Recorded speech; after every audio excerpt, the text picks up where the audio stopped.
Support comes from the Missouri Forest Products Association, saluting Earth Day on April 22nd with an ongoing commitment to help offset carbon emissions with sustainable harvesting of Missouri forests. Details at choosewood.com. This is St. Louis on the Air from St. Louis Public Radio. I'm Elaine Cha.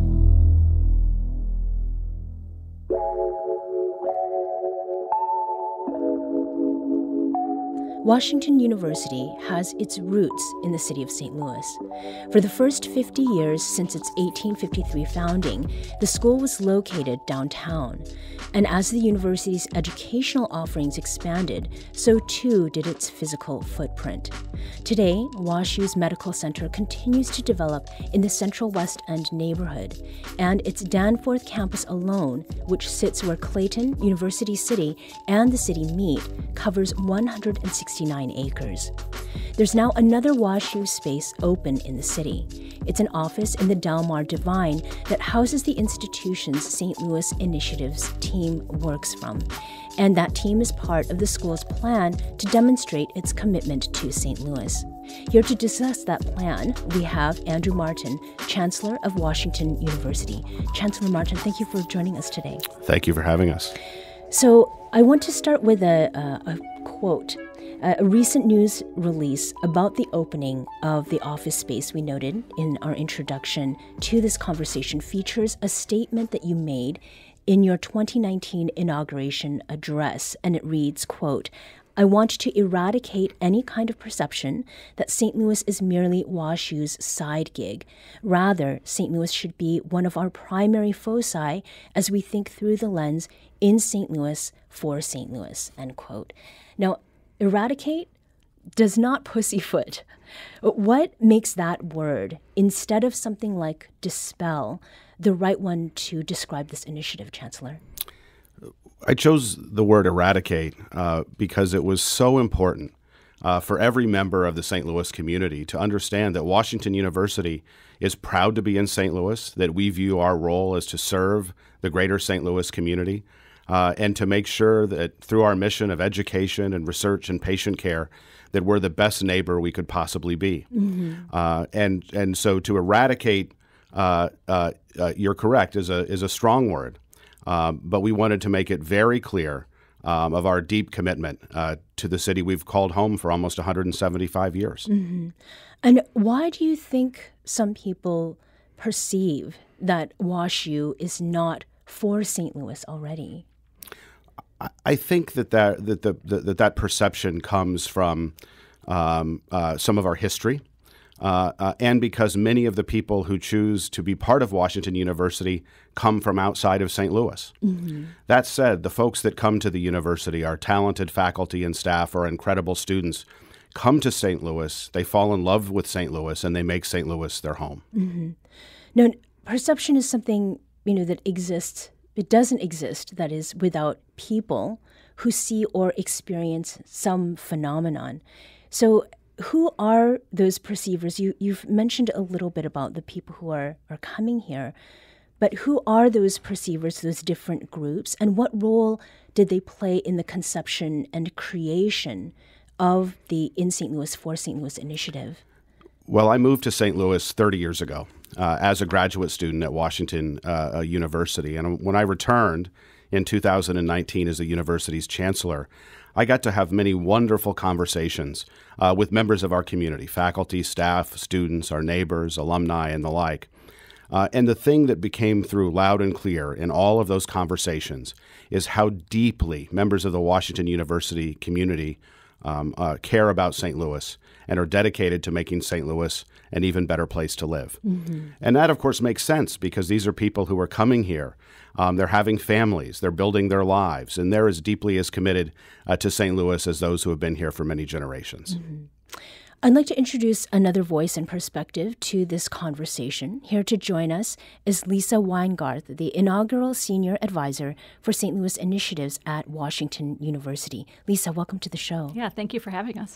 So, we were talking about the initiative, and we had noted earlier that WashU has opened this physical space as well as virtual doors. And the former is a new office in the Delmar DivINe, and that's a space that is in the old St. Luke's Hospital on Delmar that seeks to encourage collaboration among nonprofits in St. Louis. So why is the office located there?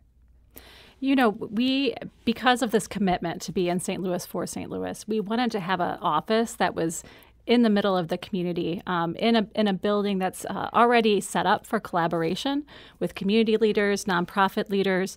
The physical location on the Delmar Divide, I think, is symbolic, but also we're accessible. You know, there's it's in the middle of a neighborhood. It's easy for people, nonprofit leaders, community leaders, neighbors to find us and to see that WashU is committed to the well-being of everyone in this region. Mm-hmm.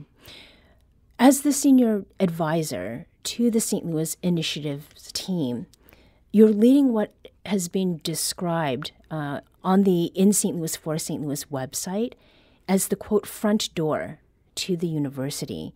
So what is it that you'll be working on in real life, Lisa, that people will be able to see and experience firsthand? This sort of gets to this question about perceivers and how people are understanding what's happening. Yeah, well, in the process of thinking about this initiative, during our strategic planning process, we talked to over 180 internal and external stakeholders.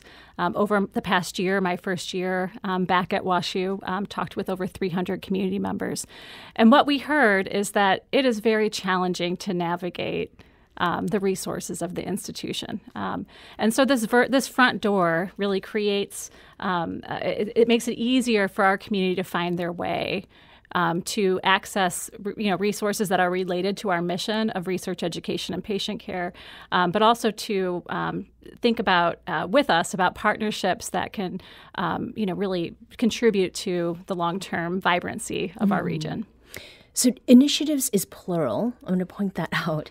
In your title, we're talking about In St. Louis for St. Louis initiative singular, but there's more than one thing going on. So how many initiatives are we talking about that your team will be working with?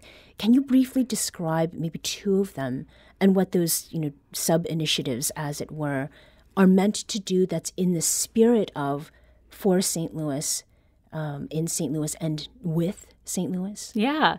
Well, one exciting new initiative is we've reimagined University College as the School of Continuing and Professional Studies. Another thing that we heard from our community is that WashU education does not seem accessible or affordable to St. Louisans. So through the School of Continuing and Professional Studies, we're making a WashU education accessible to what we're calling the modern learner, adult learners in our region who are looking for opportunities to reskill and upskill for in-demand jobs in our region.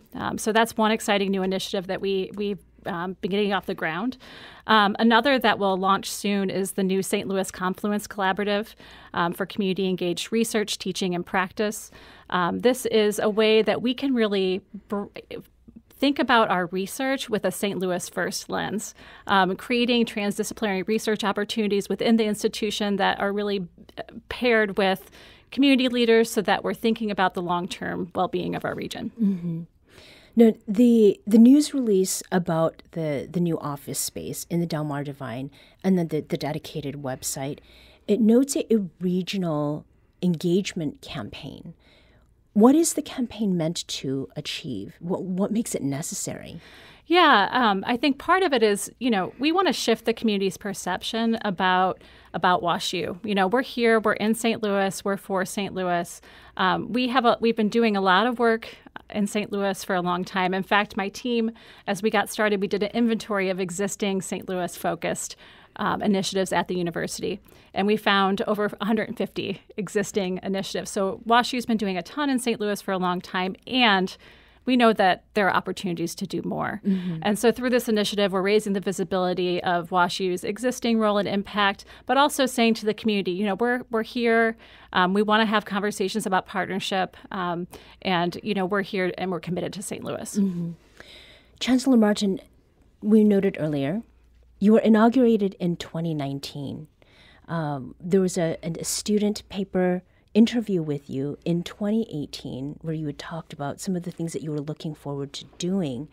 It is now 2024. And yes, there was a pandemic along the way. But what is it that took some 5 years or so to get to this point where we're talking right now about in St. Louis for St. Louis? Well, the pandemic obviously slowed us down a little bit. But the most important thing is we imagined the way in which we wanted to engage with our neighbors. It was really important for us in a very intentional way to have conversation with our neighbors.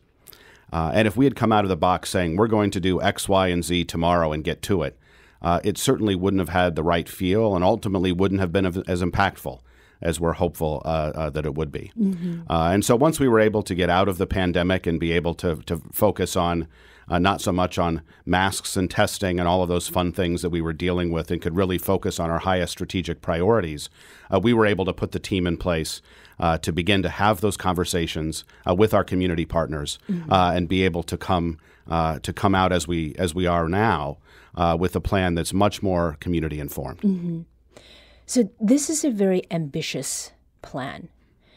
And often with endeavors of this size, with this amount of sort of aspiration involved with it, there are bumps along the way.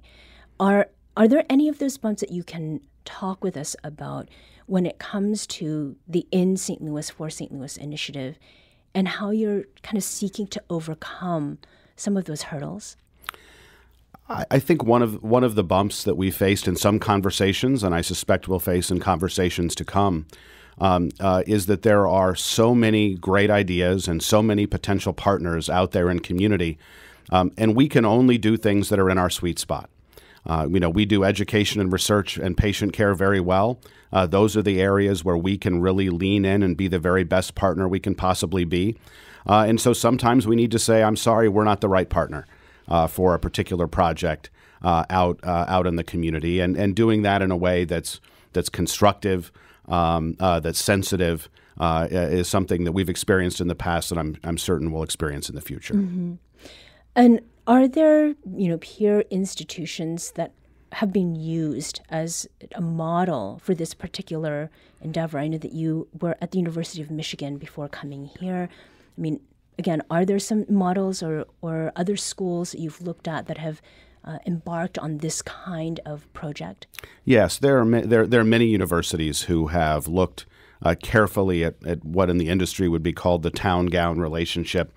Some places where things are working well and perhaps places where things aren't working so well. Mm-hmm. The University of Michigan, in my experience there, did inform quite a bit of this work. When I was dean there, we had a program. We were 45 minutes away from the center of Detroit, but some very interesting education programs, research collaborations with community partners that were really focused on engagement with community, listening, and long-term sustainability. Mm-hmm. And that's what we're bringing to all of the work here, particularly through the Confluence Collaborative that Lisa spoke about. So who are the St. Louisans that you hope this initiative connects with to bring it very close to home? Who is the right partner? Who are the right partners? So we're ambitious. We would like every member of the St. Louis community to be proud of the work that Washington University is doing, the great research that we're doing, the millions of patients that we take care of, and the education that we provide, not only to students who are traveling from around the world to come to get an education, but also members of our community who are staying home for their higher education needs. Mm-hmm.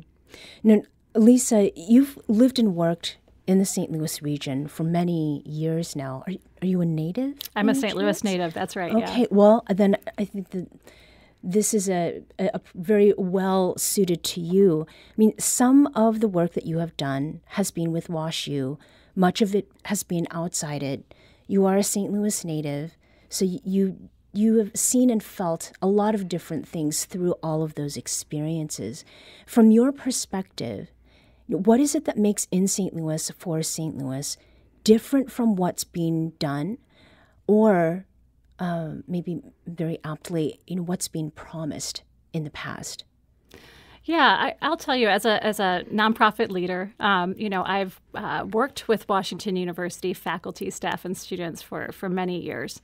And what we often found is, faculty, staff, and students would make their way to us, because of an organic initiative that evolved from, what they were working on within their academic program or their research.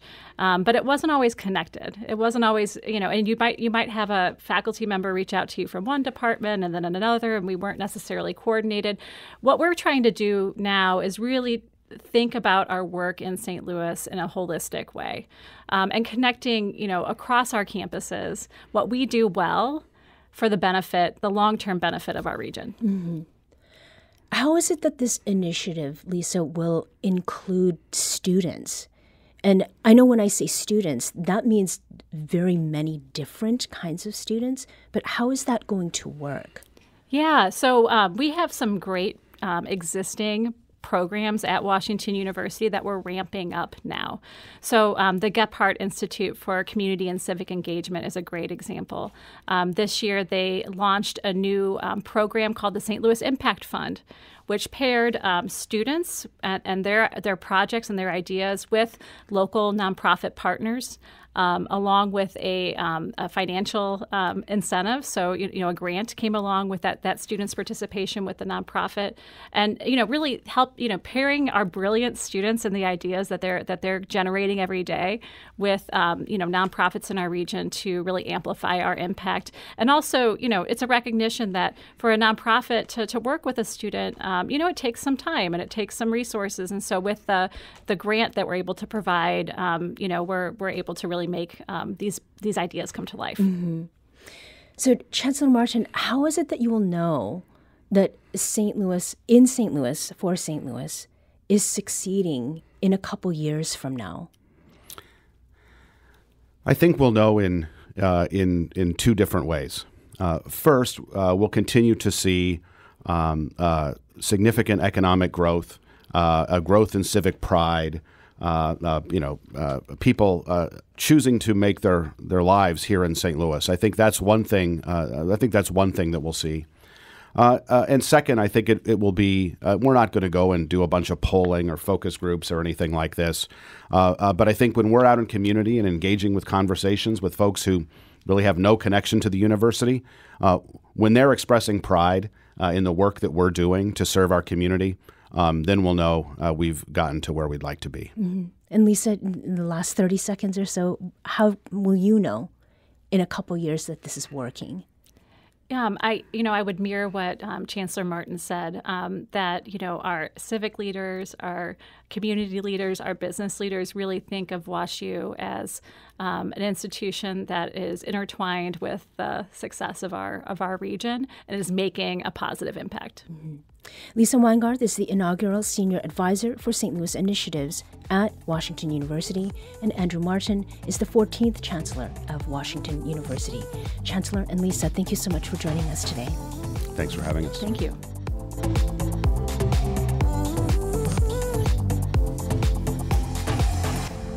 This episode was produced by Elaine Shaw. Our executive producer is Alex Hoyer. St. Louis on the Air is a production of St. Louis Public Radio. Understanding starts here. St. Louis on the Air proudly supports local artists by using music from Life Creative Group. Do you find yourself regularly listening to episodes of St. Louis on the Air? Suggest us to a friend you think might enjoy our conversations. And leave us a review and rating on Apple Podcasts on the App Store. It's the simplest way to help people discover our show. Thanks. St. Louis Public Radio is a member-supported service of the University of Missouri St. Louis.